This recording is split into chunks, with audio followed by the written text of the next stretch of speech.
নগরীতে 4 যুবককে কুপিয়ে জখম, সেবাচিম হাসপাতালে ভর্তি। বাছুরের ওজন কম, বিতরণ না করে ফেরত দিলেন ইউএনও। বরিশাল ছাত্রদলের সহসভাপতির বিরুদ্ধে ধর্ষণ মামলা। বরিশালের আগলঝাড়ায় বিদ্যালয়ের নলকূপে বিষ প্রয়োগ। বরিশালে ভাবিকে ধর্ষণের দায়ে 2 দেবরের যাবজ্জীবন। বরিশালে মাদকের আসর থেকে আটক 3, হাতকড়া নিয়ে পালানো 2। বরিশালে মামলা নিয়ে চাঁদাবাজির অভিযোগ, মারজুকের পদ স্থগিত। আগলঝাড়ায় 50,000 শতাংশ জমিতে মৎস্য ঘের তৈরি করাকে কেন্দ্র করে 2 পক্ষ মুখোমুখি।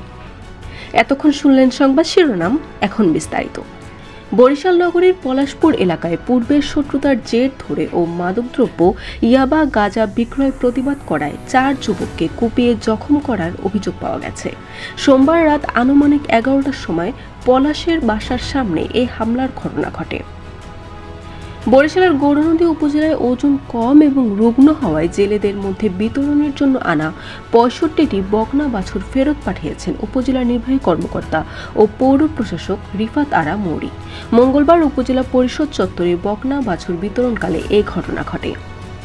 স্কুল ছাত্রীকে ধর্ষণের অভিযোগে বরিশাল ছাত্রদলের সহসভাপতি সবুজ হোসেন আকুনের বিরুদ্ধে মামলা হয়েছে। বরিশাল নারী ও শিশু নির্যাতন দমন ট্রাইব্যুনালে সোমবার এই মামলাটি দায়ের করেছেন ভুক্তভোগীর মা। মঙ্গলবার এ তথ্য নিশ্চিত করেছেন সংশ্লিষ্ট আদালতের বেঞ্চ সহকারী আজিবুর রহমান। বরিশালের আগলঝাড়ায় একটি মাধ্যমিক বিদ্যালয়ের গভীর নলকূপে দুর্বৃত্তরা বিষ প্রয়োগ করেছে বলে অভিযোগ উঠেছে। এই ঘটনায় শিক্ষার্থী, শিক্ষক ও অভিভাবকদের মধ্যে আতঙ্ক ও ক্ষোভ বিরাজ করছে।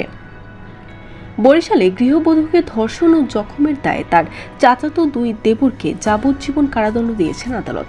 পাশাপাশি 2 জনকে 1 লক্ষ টাকা করে জরিমানা করা হয়েছে। মঙ্গলবার বরিশালের নারী ও শিশু নির্যাতন দমন ট্রাইব্যুনালের বিচারক মোহাম্মদ রকিবুল ইসলাম এই রায় দেন। বরিশাল নগরীতে মাদকের আসর থেকে ইয়াবা সেবনরত অবস্থায় সরঞ্জাম সহ 4 জনকে আটক করেছে কাউনিয়া থানা পুলিশের একটি দল। এদের মধ্যে 2 জন পুলিশের হাতকড়া নিয়ে পালিয়ে গেছে বলে জানা গেছে। বুধবার নগরীর ভাটেখানার শাহপাড়া এলাকা থেকে তাদের আটক করা হয়। বরিশালে জুলাই আন্দোলনে হামলার ঘটনায় মামলা দায়েরের প্রায় 9 মাস পর বৈষম্য বিরোধী আন্দোলনের জেলা শাখা সিনিয়র যুগ্ম সদস্য সচিব মারজুক আবদুল্লাহর সাংগঠনিক পদ স্থগিত করা হয়েছে। কারণ দর্শানোর নোটিশের সন্তোষজনক জবাব না দেয় তার বিরুদ্ধে এই ব্যবস্থা নেওয়া হয় বলে জানিয়েছে সংগঠনটি।